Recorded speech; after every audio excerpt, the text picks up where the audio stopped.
So Dave, thank you for coming to London. It's my pleasure. I love London. I appreciate it's a trip out here, but thank you for making it happen. It's awesome to have you. Anytime. Yeah. They have a jewelry store here for me. Asprey's of London. If only.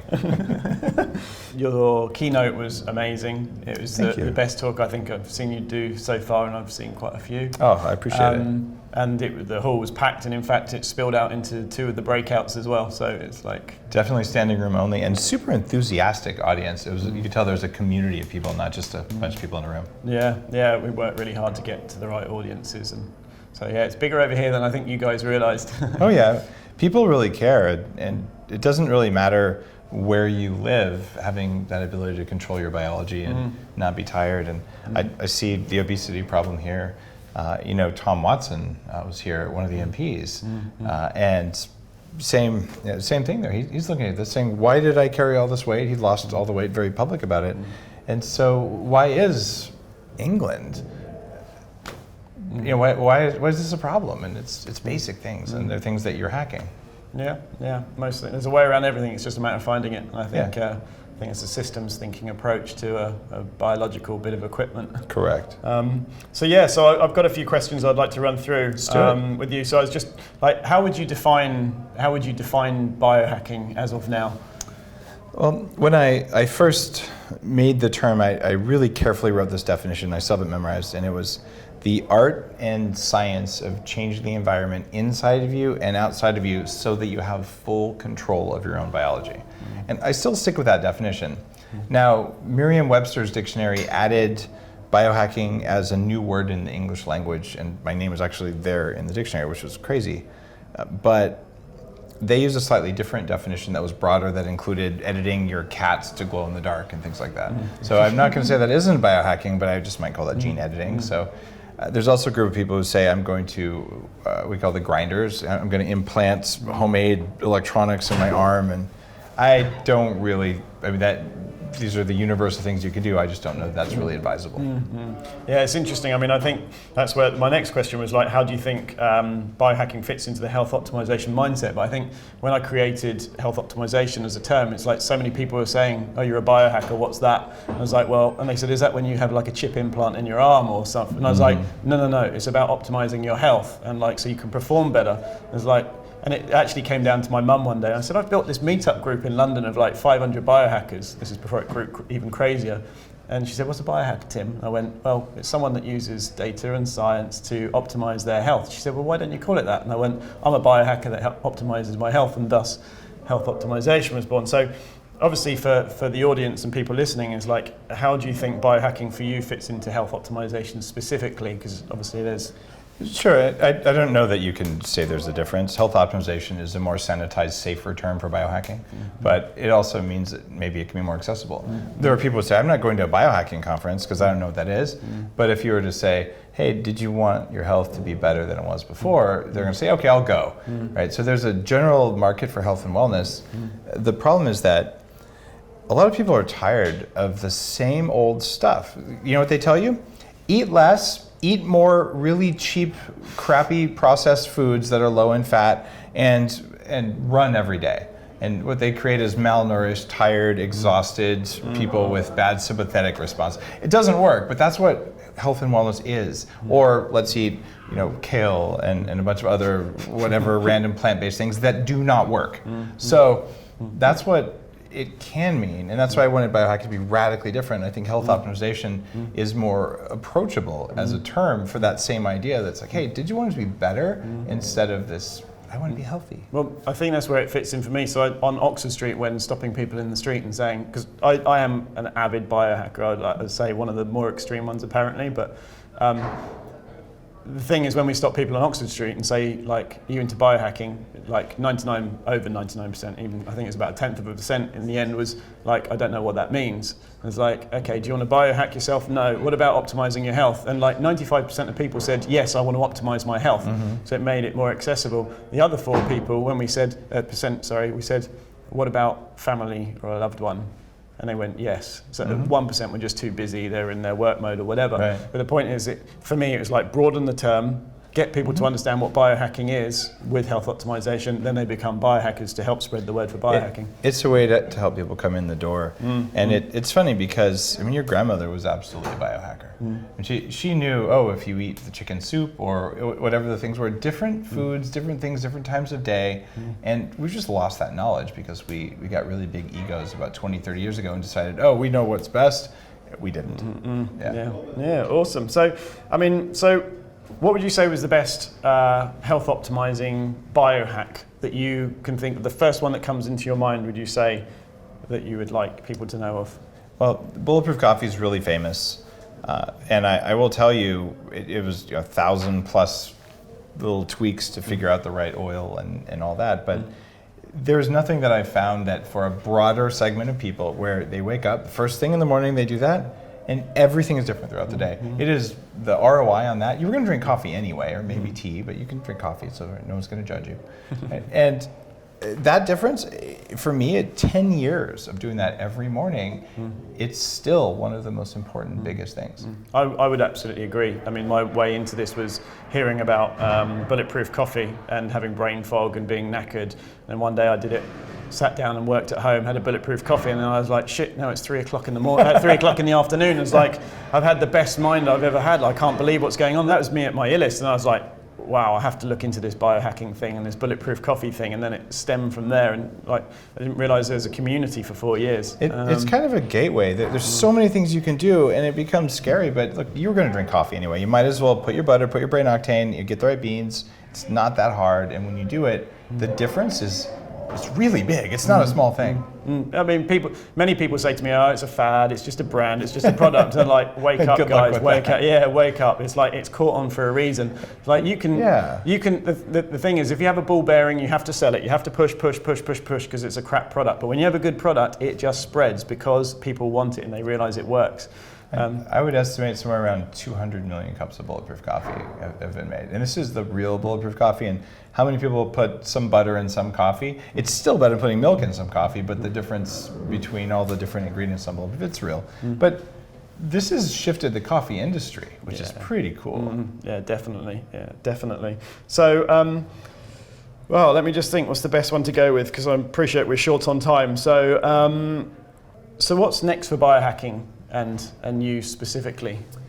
I've looked at changing the environment inside of you and around you, and one of the big things that's affecting everyone is toxic mold in our environment. We have increased heat, which drives mold growth in our homes, in our businesses, in our cars, and we have increased humidity.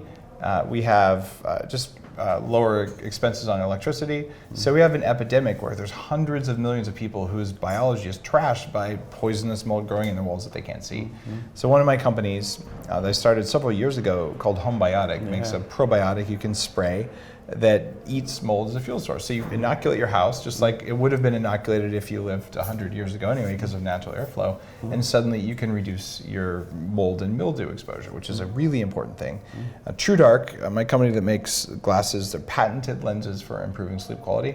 I measure my sleep every single night and I can double my deep sleep. I actually got more than 2 hours of deep sleep last night, even though I just flew from California time zone over here. You can't do 2 hours of deep sleep on most nights, even without jet lag. So something's working. It's the TrueDark glasses. And so those are other outside environmental things. Bulletproof is continuing to make new and interesting products. And 40 Years of Zen, my neuroscience company, is really, really growing. And we're looking at, okay, if you have enough energy so your brain is turned back on the way Bulletproof Coffee did for you, what are you going to do? How do you train your brain to actually be better? And all these are about just stop wasting so much energy on inflammation, stop wasting it on just being tired. And when you have all the energy, how do you focus and direct it into being who you want to be?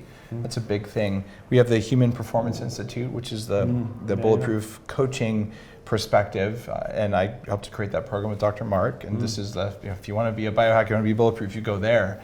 And so it's just about really teaching people, and my new book, Superhuman, is just coming out, how I'm going to live to at least 180, and how other people can do it too. And it sounds crazy. It's not crazy. The whole biohacking field didn't exist 8 years ago, and now look at it.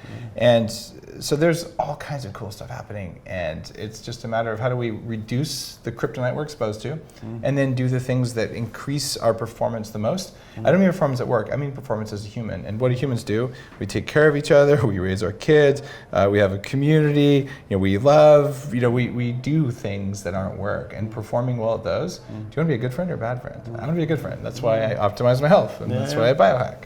Yeah, every one of those things that you've mentioned, the companies you've founded, work with, endorse, and all those things, it's funny because a lot of people often say, oh, well, they're just other brands to market, but they're not. The thing is, they're strategically cool things that actually work. And it's like, there's a lot of naysayers out there. I can think of several specific ones, but the point is, it's like, I love those. Yeah, it's like Bulletproof Coffee. Sure, it's a product, but the point is, it works. It really does. And things like the True Dark, they really, really work. Yeah. I mean, like, it's such an easily accessible thing to do to optimize your sleep. And like, last week I got my sleep score to 97, and that was from using True Dark, like the complete military grade red, like. And it's funny, people say, oh, those are just brand names. Like, guys, what's a patent?